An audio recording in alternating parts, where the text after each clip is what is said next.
Good afternoon and greetings from sunny Houston, Texas. My name is Igor Marjanovic, and on behalf of the faculty, students, and staff of Rice Architecture, it is my pleasure to welcome you to our public lecture today by Paul Farber and Ken Lam of Monument Lab. Presented as part of our annual lecture series, Building Identities, this talk will address undoubtedly one of the most pressing political, social, and cultural issues of our time. We live in the age of memory, monuments, and memorials, a time when the past is an active agent of the present and perhaps of our shared future. Consequently, I think that it is important to pause and reflect upon the land that we all occupy and to acknowledge the settler's perspective that has often colonized, disturbed, and erased the unique relationship that Indigenous people have with their territories. Texas was, and is still is, the home to many Indigenous peoples, including Apache, Wichita, Alabama, Kikaptu, and many other traditional tribes. And today, we want to honor and recognize all the Indigenous peoples and acknowledge the importance of their enduring connection to the territory on which we gather today. I'm also delighted to introduce our panel, who will help me welcome Paul and Ken to our community. This lecture is presented by our public outreach arm, Rice Design Alliance, or RDA, which is now almost 50 years old. We are grateful to all the friends of the school who are also members of the RDA, and we look forward to staying connected for many more years to come. I am joined by Maria Nicanor, Executive Director of the Rice Design Alliance, and David Richmond, RDA Young Professional, what an amazing title, who will help introduce our speakers today and moderate the Q&A afterwards. I am thankful to both of them for their participation and contribution to the intellectual life of our school, and to Maria in particular for her energy and dedication to our Houston community, a city that we love so much despite its many challenges. Without much more ado, I will hand it over to Maria, who will introduce Ken and Paul to all of you today. Thank you, Maria. Thank you so much, Igor, and hello, everybody. I am so pleased to also welcome you all to today's lecture with Paul and with Ken. As Igor mentioned, our lecture with Paul and Ken with Monument Lab today takes place within the larger framework of the school's fall lecture series, which is themed Building Identities.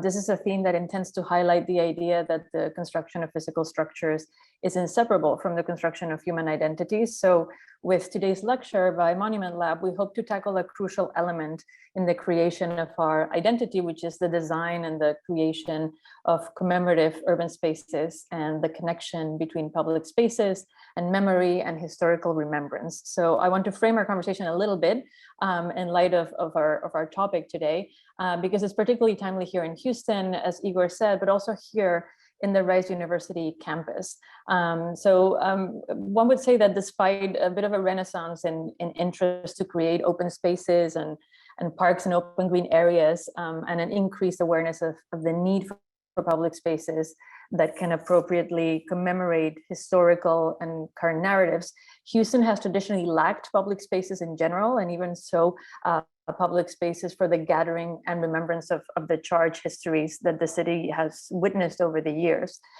So even our own institutional history here at Rice, as well as our academic quad on campus, which is behind me, and you can't really see through the very bright window, but my office and the school sits directly on the quad with the main monument that anchors the space of the university. It's the monument of the university's founder, William Marsh Rice, which is now being carefully reevaluated by the university's task force on slavery, segregation, and racial injustice, which is a group gathered in December of 2019 that was tasked to investigate Rice's past with respect to slavery and segregation. So that's very timely here for us to be talking about this.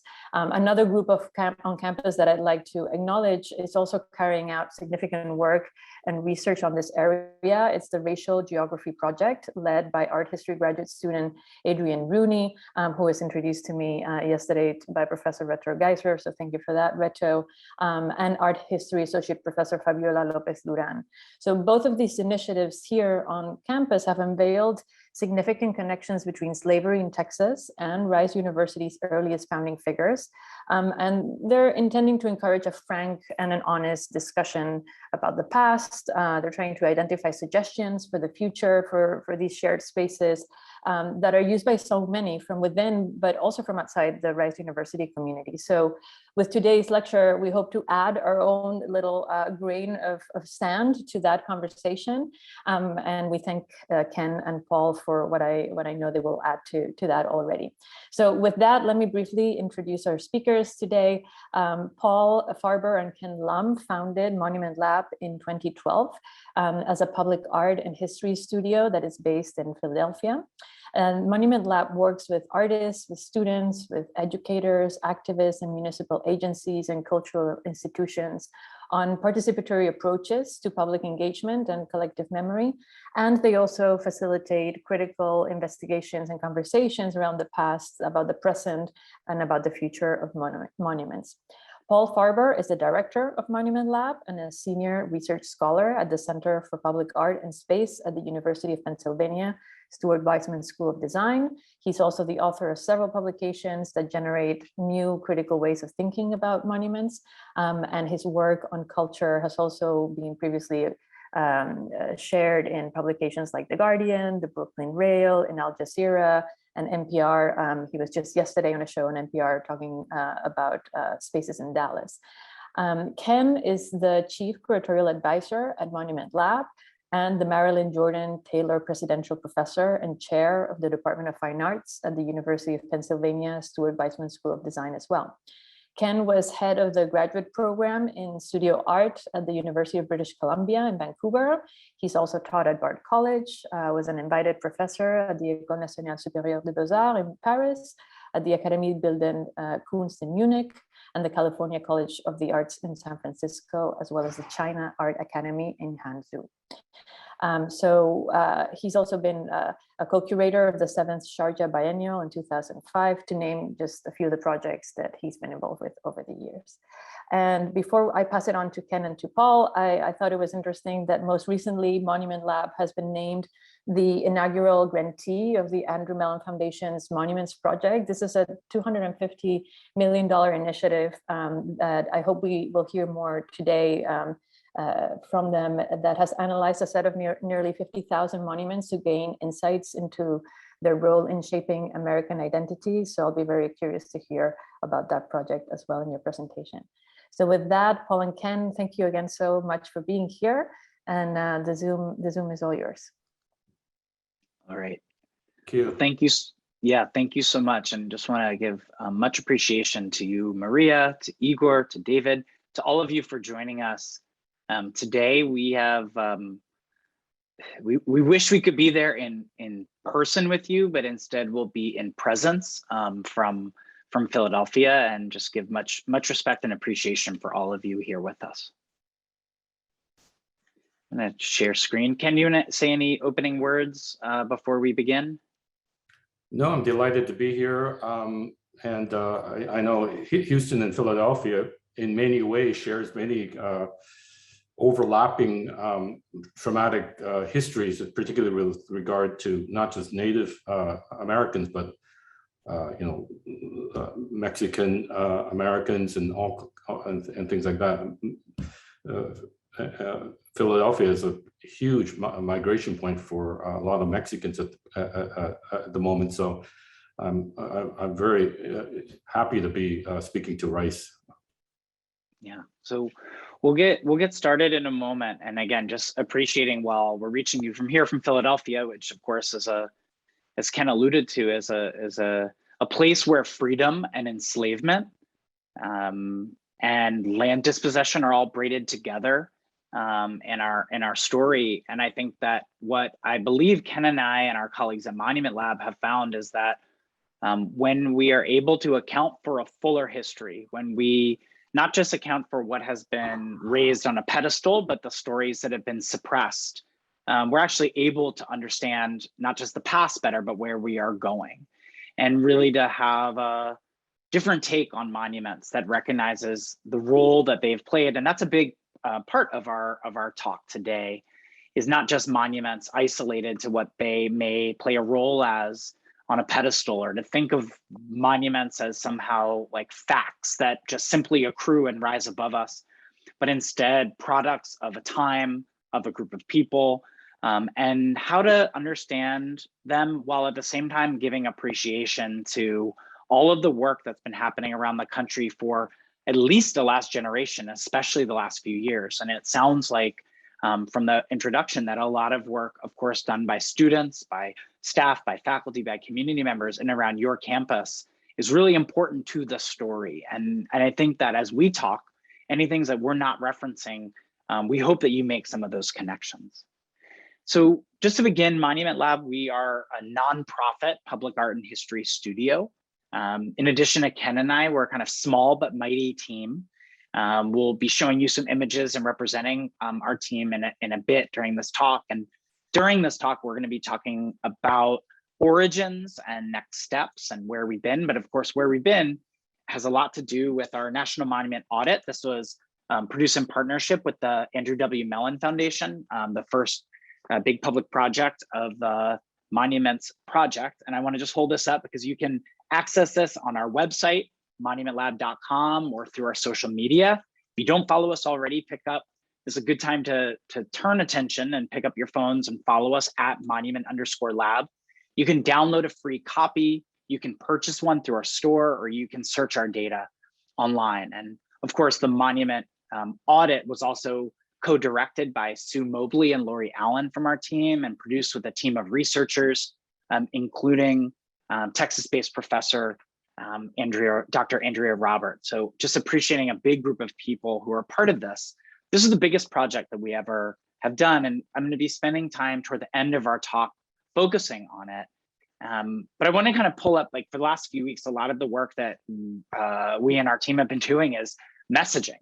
Like we did a year of research where we dove deep into monument data to figure out how monuments are central as well as elusive to our cultural understandings, and just pulled out a sample of some of the headlines. We kind of have this unofficial kind of conversation in-house and saying like, who's going to get it the most, even from the headline down. And I say that in part to appreciate some of the creativity that you see here, but also to appreciate the fact that this is the kind of project for us that's both our kind of bread and butter, as well as some of our biggest challenges, because it has to have the integrity, the rigor, the follow through of any kind of academic, intellectual, artistic project of immense importance, that from top to bottom, its thoroughness is there. And we want it to be able to be accessible, to be able to speak truth to power, to be able to reach people where they are. And so I start with the headline here in part to kind of give a sense of kind of where we've been and some of the work that we continue to do, which is maintain integrity and depth and rigor while thinking about access, meeting people where they are, and aiming to shift conversations on monuments to open up more just, more equitable futures. But to take us back, I want to take us back to the beginning and just appreciate the fact for Ken and I as co-founders, we really started as educators. Ken and I, at first, unknowingly, were both teaching classes at the University of Pennsylvania in the fall of 2012 on monuments and public spaces. We had different circumstances that brought us to that point. But after we met that year, we realized, as we said that day, that we were kindred spirits. And I think a lot of that had to do with the fact that we were talking about monuments, who was being represented, who did the representing, and what stories were uplifted and what stories generally got suppressed. And we came to it from our different angles. I'm from Philadelphia originally. I grew up in a Jewish family. I'm queer. and white. And I spent a number of years elsewhere, including in Berlin, where I, in part, wrote my dissertation that ended up being the book, A Wall of Our Own, An American History of the Berlin Wall. I was coming back to Philadelphia to finish that and teach. And I thought about bringing a little bit of Berlin's memory culture back to Philadelphia. Ken was newer to Philadelphia. He'll tell you about that in a moment. But we realized after we met that we wanted to take our work outside of the classroom and utilize public spaces, work with artists, work with researchers, and really have the opportunity to kind of do something that drew on our best tools of art and history, but aim to shake up the manner and the methods to which we worked in public space. Ken, I'm going to pass it off to you to go to the next part. Yeah, just to emphasize that Paul and I, we were both kind of new to Philadelphia. I know Paul grew up in Philadelphia, but he'd been absent for quite some time, and so he was looking at the city with new eyes, and I was totally new to the city. And one of the first things, I grew up in a poor Cantonese Chinese background, and went to public school. Every school was named after basically a British colonist, right? William Gladstone, Prime Minister, or Lord Selkirk, who was a land appropriator, and also Admiral Seymour. So that, when I was 6 years old, I went to a school named Admiral Seymour. 60% of the population of my cohort was Cantonese Chinese, all kind of working class. And Admiral Seymour was the lead naval officer that prosecuted the bombing of Canton Harbor during the First Opium War in 1860. So, those types of things had always troubled me, and so on. So when I came to Philadelphia, I was on one hand kind of moved by all the kind of statuary around the city, like over 1,000 markers and commemorating people. And then I felt it somewhat oppressive because, so many of them, in fact, almost all of them were of white males and so on. So I knew that there had to be a lot of other suppressed stories that was not being told at the lived level and so on. So when I met with Paul, we very quickly said we should have an exhibition, and I'd already curated a number of large scale exhibitions of quite large budgets, and so we thought Philadelphia is such a great kind of laboratory for just testing out these questions we have in our teaching lives at Penn, and so we had to do a prototype monument to get greater funding for a more full-fledged realization of Monument Lab exhibition citywide. We received a prototype grant from the Pew Foundation, and that was enough to take over the courtyard of the iconic City Hall of Philadelphia. And we chose the late and great Terry Atkins, African-American artist, who was a colleague of mine in the Department of Fine Arts at Penn.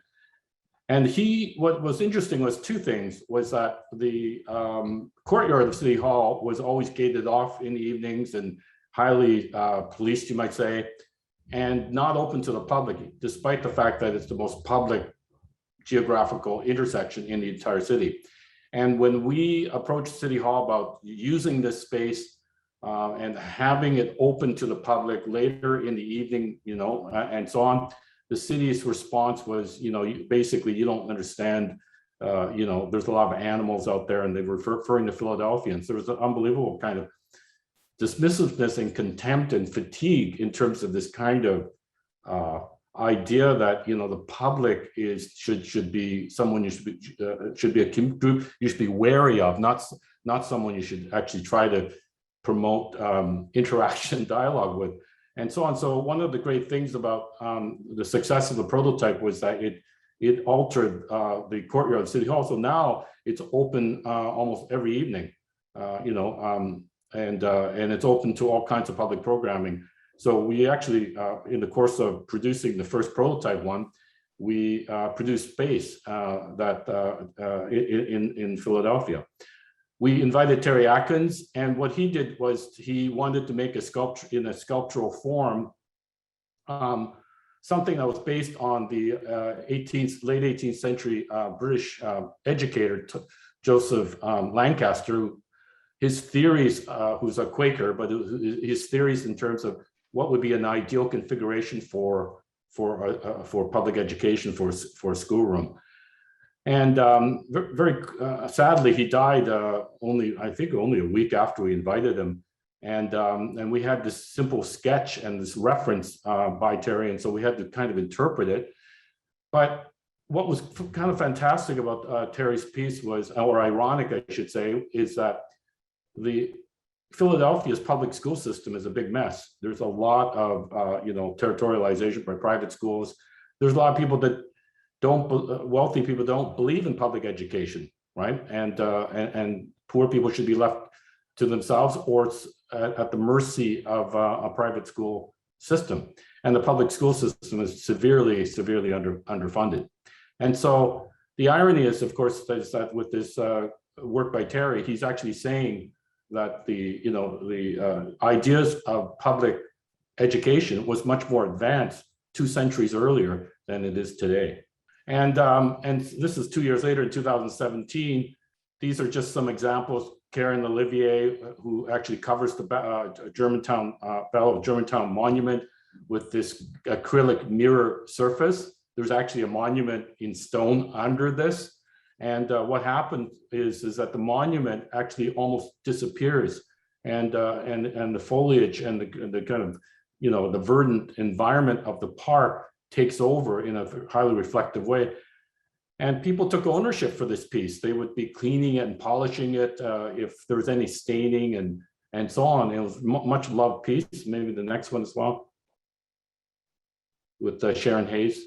And Sharon Hayes' piece, if they should ask, is a compilation of, in reduced size, of pedestals and bases and plinths to prevailing statues that are in Philadelphia, missing the tops, and inscribed at the very bottom would be a roster of, I don't remember how many names, but quite a few names of potential women artists who are celebrated in the city of Philadelphia historically, but who have no marker or statue or any commemoration in any formal sense to their names. In fact, in the course of her research, with almost 1,000 statues that dot the Philadelphia statuary landscape, there are only 2 women, full-figured women as statues. One was Joan of Arc, and the other was Mary Dyer, who's a Quaker from the Boston area. Neither of them Philadelphians, right? And so on. I'm leaving aside, obviously, women as muses, angels who are female, and so on. So over 1,000 statues, only 2 were full figures of women. None at that point were of African Americans. And this was Mel Chin's piece. I think Mel has obviously a great relationship to Houston, and I saw him as a real Cantonese brother. He called me Cantonese brother. And this is a piece called "To Me," and it's 2 parallel plinths in symmetry to each other, and people are allowed. It's very interactive. People climb up these elaborate ramps. The ramps make a lot of noise as you climb up. And then when you up there, it's almost like a speaker's corner. They can shout out and so on, but they become a statue. They become like the monument themselves. But of course, the monument is also dependent on a complementary parallel plinth, which suggests that there's no such thing as a monument without dialogue with other monuments. There's no such thing as a subject without formation because of interaction with another subject. And so this was an extremely well-liked and popular piece in during the Monument Live exhibition in 2017. Good. And finally, Tania Bruguera, very noted activist, Cuban artist. She did a fantastic piece called Monument to New Immigrants. I was in charge of overseeing this one with her. And this is an unfired clay sculpture And of course, if it's on fire, they would disintegrate over time because there's no agent to preserve it.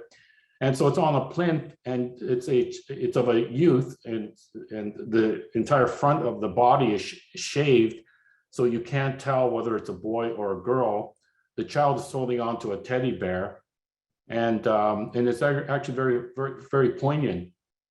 Over the course of the exhibition, the statue starts crumbling and into pieces of clay, and they fall into the ground, and you start seeing the steel and wood armature, very simple armature that lies underneath, and that gives it some structure.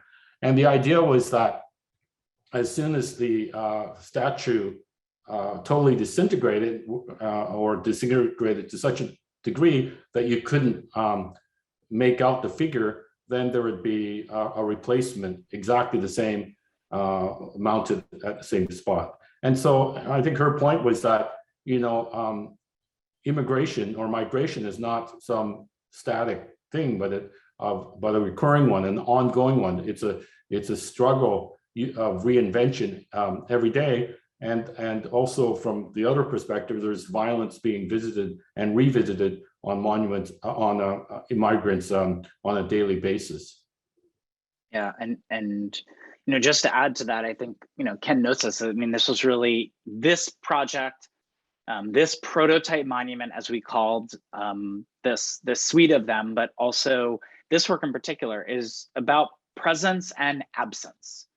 And in many ways, also unintentionally, it shows us what most conventional monuments would look like if it were not for the maintenance money and the mindsets that keep them intact. And so this is really important to think about this piece in that regard. I also want to kind of give a sense of the other part of Monument Lab, which is about question asking, which is about research, participatory research. And in each of our projects, whether it was our first one in 2015, in the courtyard of City Hall, or the 2017 citywide exhibition that Ken was sharing examples of, we have labs often run out of shipping containers, and other times the lobbies of museums or libraries or other public spaces, where we hire young people, often high school students, teaching artists and educators, and then college students either for credit during the year or for summer jobs. And we collect research on monuments. And a lot of our work has been about speculative data, to think about the monuments that could exist, or the monuments that are mapped by people place by place. And just again, to give a sense that we've done a kind of a lot of work. We often say, like, we've been doing this for about 10 years, and in our own careers and lives before that. But in the beginning, we had really no conventional monument or conventional lab. We were a passion project. And I think this epitomizes it, that before we ever had a headquarters, before we ever were kind of an official nonprofit, we were a group of people really committed to working with artists, art at our core, to learn from people, to really have a value of knowledge production as something that must be involving mutuality and exchange, and to recognize that our monuments, rather than just being places of spectacle, could also be places of gathering, of collectivity. And so now, as we think about Monument Lab, we're a team. We're based in Philadelphia. We're actually, haven't even caught up with Ken on this. We're going to be opening up a satellite office in New Orleans, as some of our team has opened there for First Monument Lab South. But we work around the country and outside of the country. And I think a big part of our work is that we started really in a sense of urgency and creativity. And now we're being able to plan our projects several years out.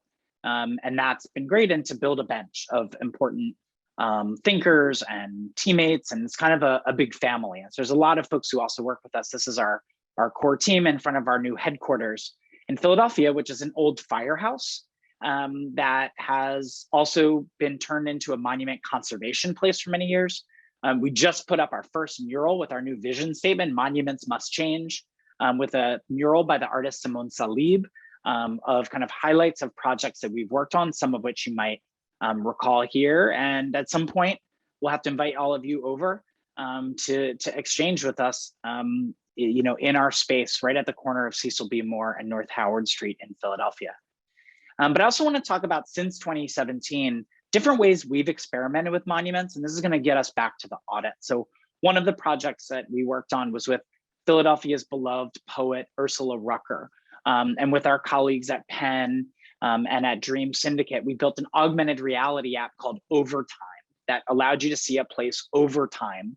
In this instance, our pilot version is at Philadelphia's Art Museum steps, which is the people's place, the ultimate pedestal. It's a place of gathering, of tourism, but also over the last few years has been a place where a number of protests against state violence and systemic racism have had this serve as its backdrop or its gathering point. And that goes for vigils, that goes for concerts, that goes for small and big gatherings. So this was one of the ways that we want to think about monuments.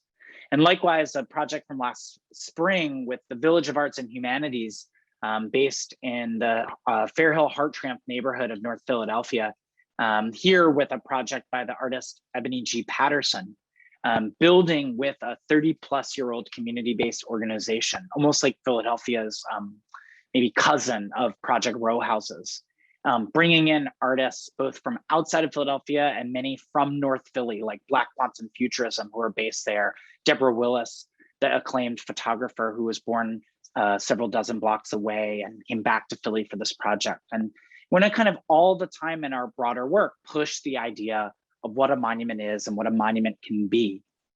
So it brings me to the audit and this point and this question of what is a monument? Because in our projects, we've had tens of thousands of conversations with people in public spaces of Philadelphia, of Houston, of Newark, St. Louis, many other cities. And what we have found is that monument means many different things to people, right? Our definition of monument is a statement of power and presence in public, right? So a statement of power and presence in public.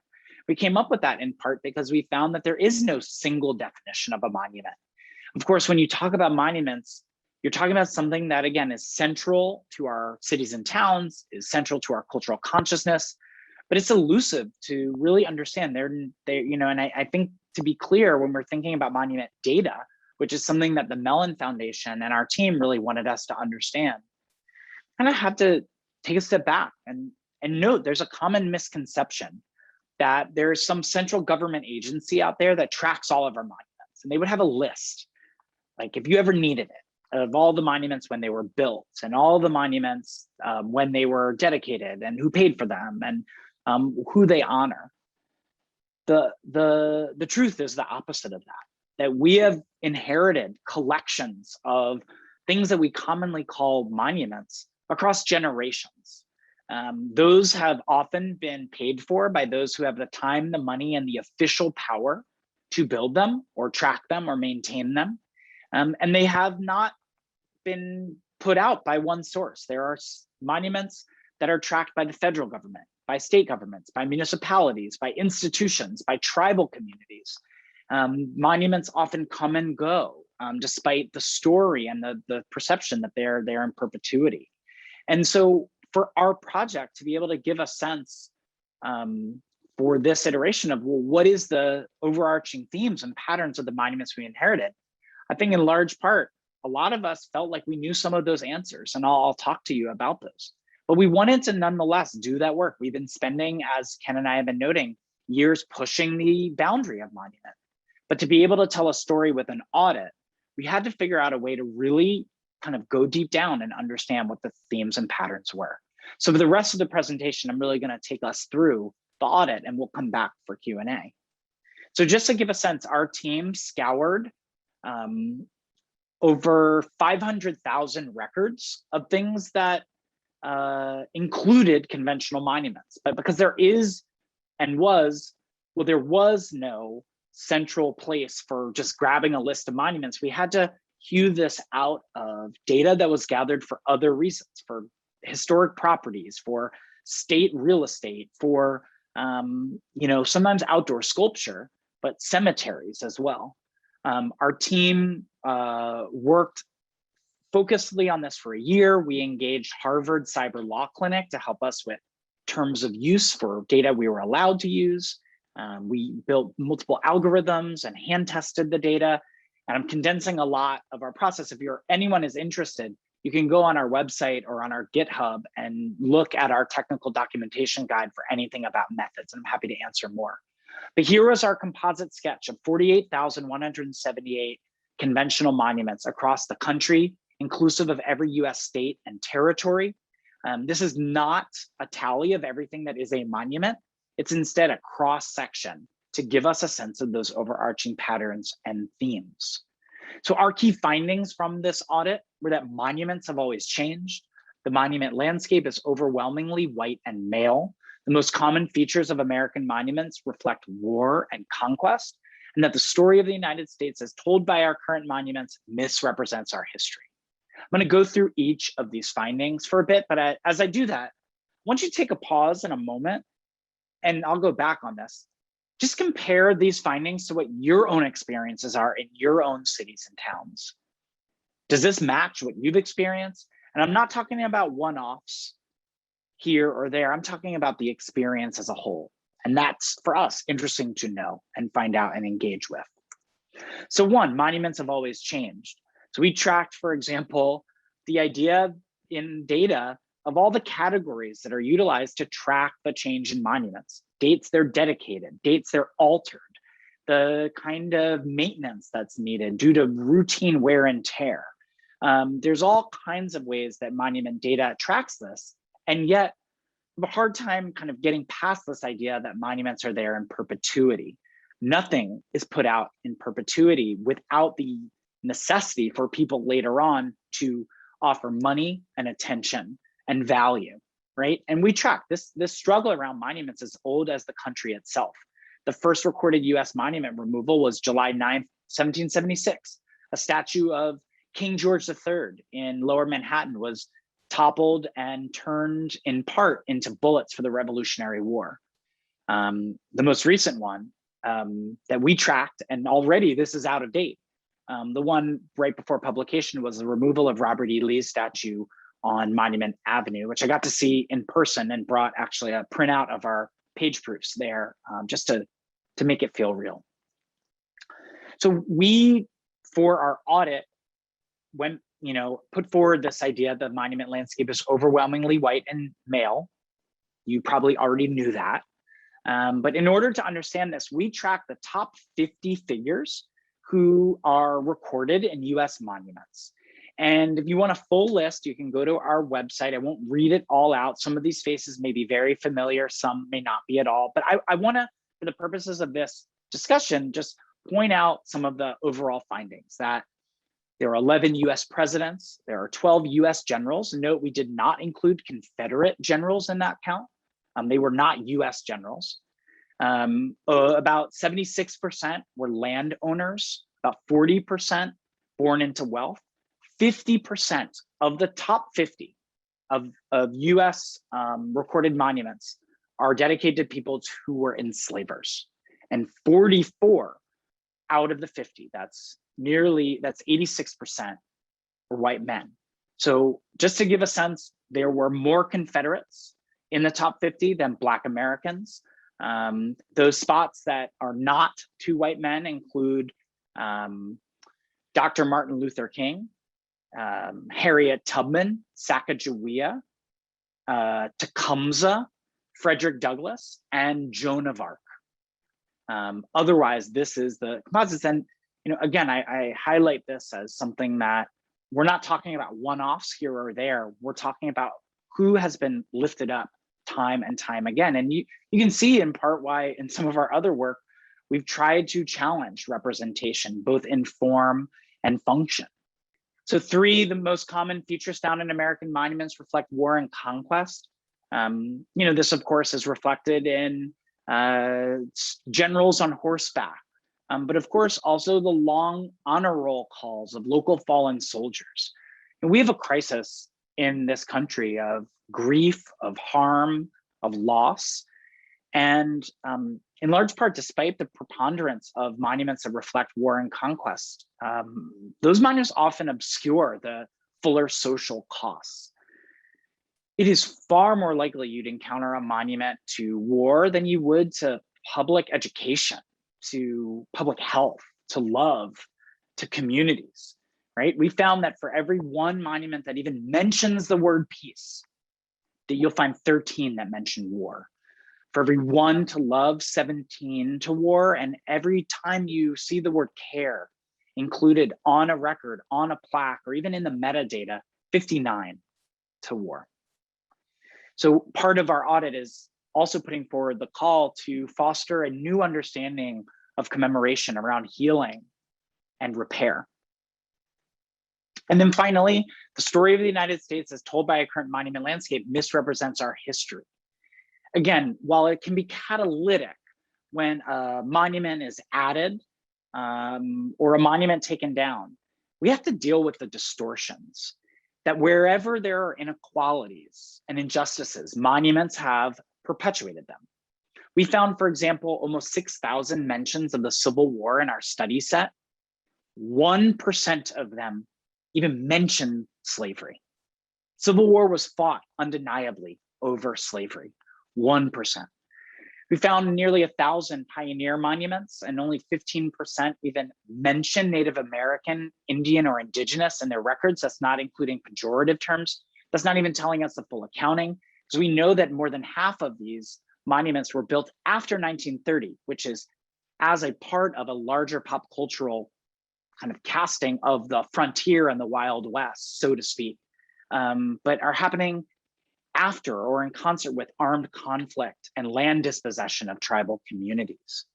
So what we want to see more broadly is a mindset shift on monuments. We can't look away. We can't push this to another generation. So hence where we arrive, which is monuments must change. And to be clear, that there are artists, there are educators, there are activists who have already been doing this work.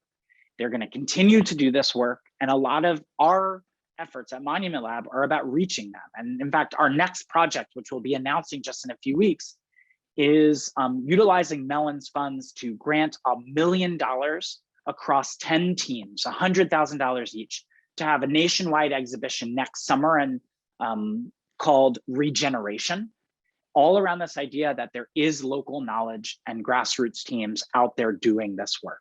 I'm going to pass it to Ken before we close for our Q&A. Yeah, and I guess I'll summarize a little bit, but during this moment of nationwide social reckoning, a lot of people are asking several questions, and before I even mention the questions, I should preface that for a lot of people who have been disabused, traumatized because of race, otherness, difference, and so on, those questions they experience those questions through their lived experience, and they understand innately those questions since a very long time. And so I think that's very important to make note of, that these questions that a lot of people are asking during this time of social reckoning are not new questions for the most disabused and other members of our population. The questions are obvious. How do monuments and memorials shape our experience of public space? And related to that would be, how is public defined when we talk about public space? Another question would be, what should be done with monuments that no longer reflect our shared history and collective values? And I guess there is a caveat to that one too, right? Or in terms of collective values, what do we do with those monuments that in which purport to espouse collective values, but they never were of any collective value associated with it in fact? And and this is a very important question, how can the systems that have produced and maintained public symbols of celebration and oppression be reimagined? These are important questions because these questions are not just pertinent only or restricted only to the problem of monuments and memorials, but they extend through the entire corpus of the institutionalized systems of representation. And within that questioning, it's very important to interpolate the role of artists in reframing the past and present to create possibilities for greater social justice and equity for the future. Questions such as how can we design, because I know this is a school of architecture, how can we design public space such that greater participation and engagement takes place in a more equitable level in democratic life in our cities or any of our public spaces, city or otherwise. And also, what are the practical and thinking skills required to become more active agents, more active citizens in terms of where we live and in terms of the politics in which we have to negotiate on a daily basis. And then finally, another question might be, how do we better understand social geographies, particularly the interconnections between race, place, and power, and how can social geography itself, because social geography is where human bodies, racialized bodies, bodies of difference, women's bodies, bodies of disabuse are carried forward across the terrain, you might say. And so how can social geography or understanding of space contribute to better race relationships, to mitigating these harsh differences, to mitigating violence among one another, and so on. And so that's it for the summation, and we look forward, Paul and I, to receiving your questions. Thank you, Paul and Ken, for your talk. You gave us a lot of interesting points and material to think about. And we have about 10 more minutes for Q&A. So I'll keep my sort of response very short so I can hand it over to David for some initial questions. But you're obviously raising important points about monuments, not as neutral historical facts, but as political products. And I think that has been the revelation of the last years in particular as to how we look at sort of physical artifacts as sort of political products. There are two other interesting methodological things that your work brings up, at least in my reading of it. One is the importance of questioning and self-criticism. Why is it that it's so hard for us as a society to be self-critical, to think about ourselves differently? And it still seems to be like this first major step that we need to take to rethink things. Like you cannot imagine new possibilities, new futures until you come to the point of sort of self-criticism and self-examination that can lead to that different place. And the other one is a very interesting one for me, in particular, even as a scholar, which is the importance of archives, libraries, and documentations or documents as tools of, let's say, awareness and liberation. That in the same way that the monuments are not neutral, the libraries and the archives are not neutral. And even your work with your own catalog, of monuments sort of, shows that in a really powerful way. And then what is the role of different entities to make that awareness actionable? And I would add, in addition to public art, what role architecture can play in that, both public art and public architecture, and how those different entities can overlay to create a different kind of awareness about memory. And Maria has mentioned some interesting work being done over here on Rice campus from different sides of the campus to reimagine or re-examine our public spaces and the kind of memory that they carry, and how we work between architecture, public art, studies of the history of slavery and anti-slavery, and so on. So with that, I will hand it over to David with some initial questions. Well, thank you again for a great seminar. I guess I'll just go ahead and start since we have 9 minutes. This first question, a lot of your work has dealt with kind of temporality, and it's usually an installation for a present audience looking to the past. And I was wondering if you've worked with any artists or been approached for a permanent monument, and how you would consider, or what needs to be thought through when you're working towards a future audience that's framing the current as a past? Yeah, that's a great question. We are starting to work on those, and I have to say, like, as a bunch of word nerds with Righteous Cause, I think we have tried whenever possible to work against the illusion of permanence. And I know it's shorthand for us, but even like there are times where we say enduring, generational, long lasting, to be able to, with potential partners, be able to let them know that there has to be a plan for what comes next. I think that in large part, that's the framing that we often think about with folks. And so part of that is to have a program from the beginning of inauguration or of suturing that is ritualistic. That's some of what we've talked about, to create resources, not just for maintenance, but also for student internships, for public engagement, for programming that lasts at least 5 to 10 years to start, and to think about potential future stewardship. So, you know, it's interesting. I think it is a kind of, it's both it's a productive tension for us. And as we have started working with folks around kind of these enduring projects, like I'd love to circle back in a few years with you and see if we followed suit in being able to still make meaningful symbols while pushing against this illusion of permanence. Well, I'm an artist and I have done public art pieces for cities in Vienna and Vancouver and so on that were very well received, I'm happy to say.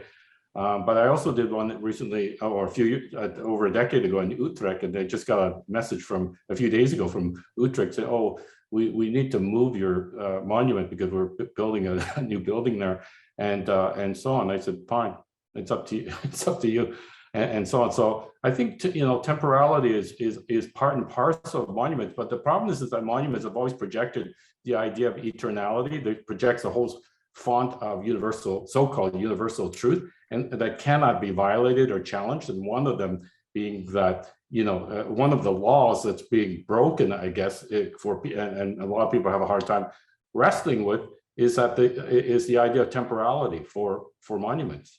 And so that's one of the things, right? And that's the nature of myth, right? Because the monument is saturated with myth in terms of, you know, displacing. When in reality, it displaces all kinds of alternative narratives, right? And monuments themselves are the embodiment and representation of myth.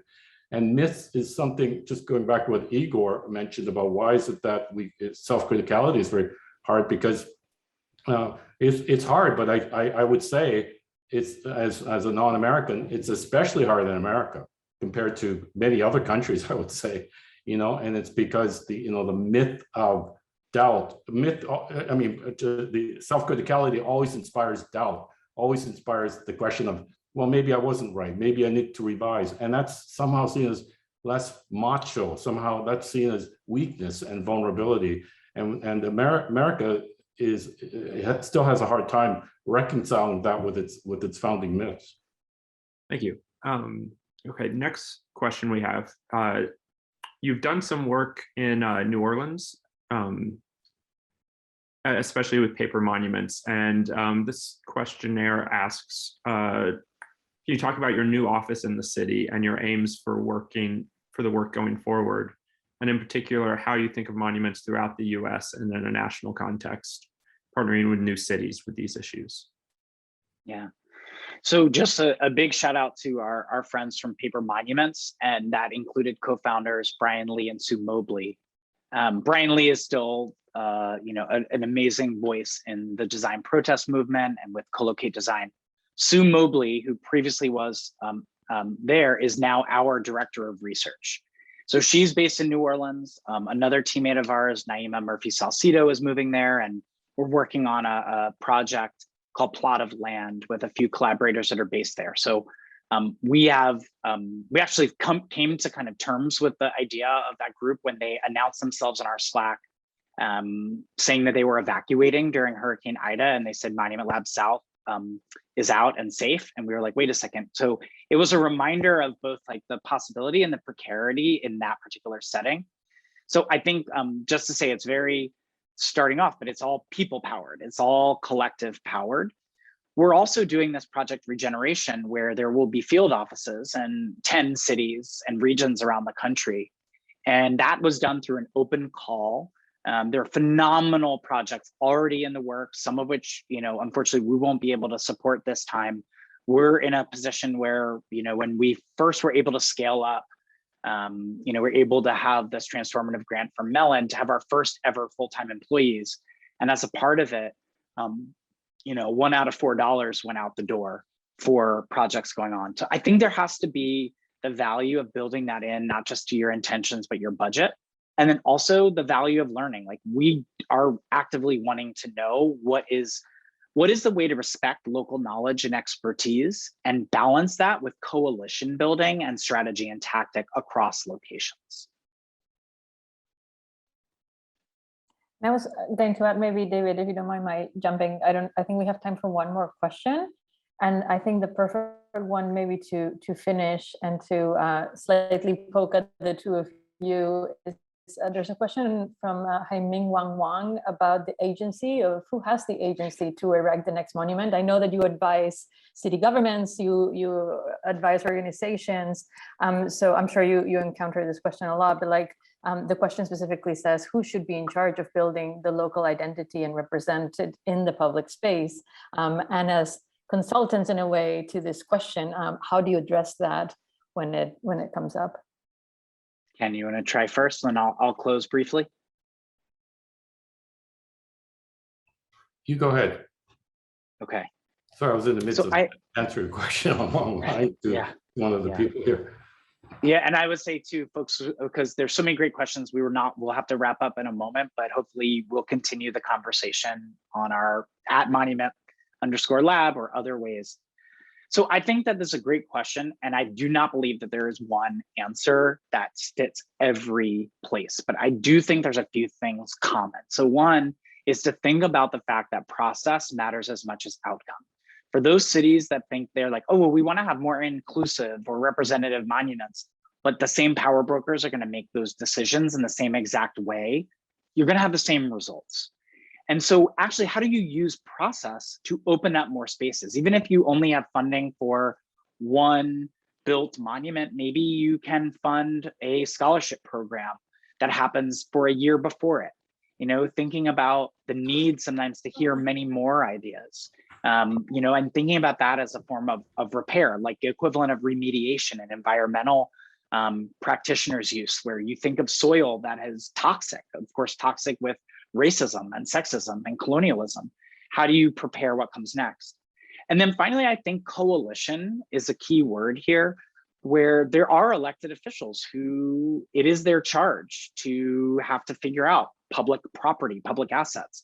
But how do they build a table with artists early on, with community early on, and especially go to people who have raised harm, have raised foul, have raised generational questions? And I've seen too many times where people who are the leading advocates get pushed out.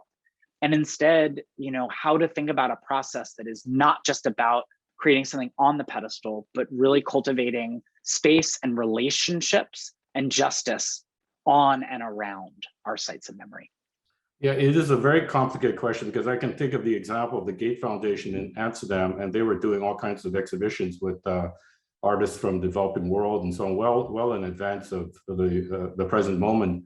And then, of course, the major museums in Amsterdam also, let's just say, gained a kind of belated consciousness. They were always much more institutionalized. They were always funded by the city. The Gate Foundation was always at the margins. And then, of course, when cutbacks came, they basically said to the Gate Foundation, we don't have enough money going around, so you're going to have to be cut out. And they said, well, we've been doing this program for a long time. And the city's rebuttal was, well, yeah, but the Stedelijk and the Rijksacademy and all these state institutions were never interested in those types of questions. Well, they're interested now, right? So it's very complicated, this type of question, in terms of you can have proper process, right? But then it's also, how do you maintain that process going forward? And that's a big challenge. On that note of complexity, Paul and Ken, I just want to thank you again for your wonderful talk. I know we have many more questions, but hopefully we'll be able to get to them at some point in the near future. But hopefully you'll be able to come and visit Houston here in person, so we can discuss these critical questions in greater depth. In the meantime, we wish you best. Sure, we wish you best in your work together, and we look forward, as I said, to welcoming you to our campus before too long. Maria and David, thank you for helping us host Monument Lab here at Rice Architecture today. It is truly an honor for us as a school to be able to support RDA and its members through events like this. In closing, let me thank you all for attending our event today. We look forward to seeing you again for the next installment of our lecture series which will be next Wednesday, November 3rd, when we will welcome Evie Diamantopoulou and Jaffer Kolb, co-founders of New Affiliates in New York City. Please join us for this and other events this fall. In the meantime, I wish you all good health and all the best from all of us here at Rice Architecture. Thank you and goodbye.